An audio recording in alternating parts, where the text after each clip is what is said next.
हे घरगुती पात लावलेली आहे कांद्याची। आता आपण हिला काढून घेणार आहोत।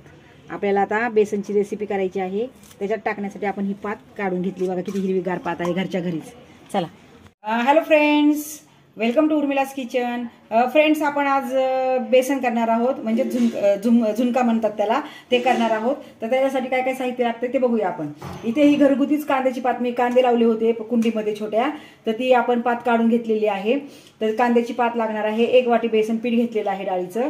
त्याच्यानंतर इथे कढीपत्ता घेतलेला आहे, मिरच्या घेतलेल्या आहेत, कांदा घेतलेला आहे, एक छोटासा टोमॅटो कापून घेतलेला आहे, आणि इथे 7-8 लसणाच्या पाकळ्या टेचून घेतलेल्या आहेत। त्याच्यानंतर कोथिंबीर घेतलेली आहे। नंतर आपल्याला फोडणीसाठी जिरे लागणार आहेत, मोहरी लागणार आहे, हळद लागणार आहे, मीठ लागणार आहे, आणि पाणी घेतलेलं आहे आपल्याला बेसन करण्यासाठी। चला आता आपण सुरुवात करूया।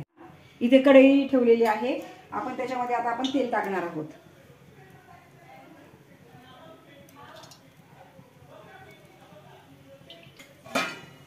2 चमचे तेल टाकलेलं आहे। आता तेल चांगलं तापलेलं आहे बघा। त्याच्यामध्ये आपण इथे जिरे टाकणार आहोत। जिरे चांगले तडतडले की आपण त्याच्यामध्ये थोडीशी मोहरी टाकणार आहोत। त्याच्यानंतर आपण कढीपत्ता टाकणार आहोत, मिरच्या तुम्ही तुमच्या आवडीनुसार घ्या, तुम्हाला तिखट कितपत लागतं तिथपर्यंत। मला तिखट पाहिजे म्हणून मी मिरच्या जरा जास्त घेतलेल्या आहेत। आता आपण हे चांगलं असं परतून घेऊ। त्याच्यामध्येच आपण हा टेचलेला लसूण पण टाकणार आहोत। परततोय आपण हा कांदा टाकणार आहोत। कांदा चांगला परतून घेऊया आपण।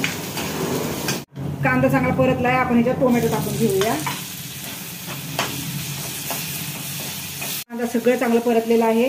आपण आता ह्याच्यात चवीनुसार मीठ टाकणार आहोत, त्याच्यानंतर हळद टाकणार आहोत, आणि आता हे चांगलं मिक्स केल्यानंतर आपण ह्याच्यामध्ये पाणी ओतणार आहोत।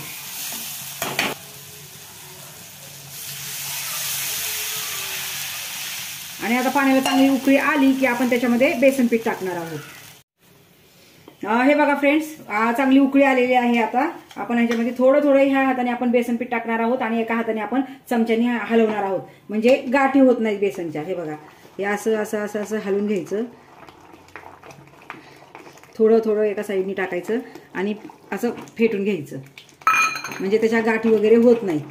आणि एक 5 मिनिट ह्याच्यावर झाकण ठेवायचं, मग आपलं बेसन खाण्यासाठी तयार। हे बघा, आता पूर्ण आपण असं हलवून घेतलंय। याच्यामध्ये आपण ही कांद्याची पात टाकणार आहोत। कांद्याची पात आवडत नसेल तर स्किप केली तरी चालेल, पण कांद्याची पात टाकल्यानंतर चव एकदम अप्रतिम लागते। आणि आपण आता ह्याची कोथिंबीर पण आपण टाकून घेऊया, आणि आता ह्याला 5 मिनिटे आपण झाकण लावून ठेवणार आहोत। हे बघा फ्रेंड्स, आपलं आता बेसन तयार झालेलं आहे। आपण गॅस बंद करूया, आणि आपण सर्विंग बाउलमध्ये हे काढून घेऊया। हे बघा, मस्त असं झालेलं आहे, एकदम छान। आपण इकडे बघा, मी मस्त गरमागरम भाकरी केलेली आहे त्याच्याबरोबर खाण्यासाठी। बेसन आणि भाकरी हे खूप खाण्यासाठी छान लागतं, तर ही भाकरी मी केलेली आहे बघा, गरम गरम। तर आपण आता ही काढून घेऊया। हे बघा, आपलं मस्त गरमागरम असं बेसन आणि भाकरी खाण्यासाठी तयार झालेली आहे। हा, तुम्हाला एक फ्रेंड सांगायचंय, ह्याच्याबरोबर आपण शिळी भाकरी जर खाल्ली तर खूप छान लागते। संध्याकाळची जर राहिलेली भाकरी असेल तर बेसन बरोबर खाल्ली तर खूप छान चव लागते। तर नक्की तुम्ही ट्राय करा आणि मला कमेंटमध्ये सांगा। बघा, तुम्हाला जर ही रेसिपी आवडली असेल तर माझ्या चॅनलला तुम्ही सबस्क्राईब करा, कमेंट बॉक्समध्ये कमेंट लिहा, आणि व्हिडिओ शेअर करायला विसरू नका। सो भेटू नेक्स्ट व्हिडिओला। तोपर्यंत सर्वांनी आपापली काळजी घ्या, मस्त खा, स्वस्त राहा, बाय बाय।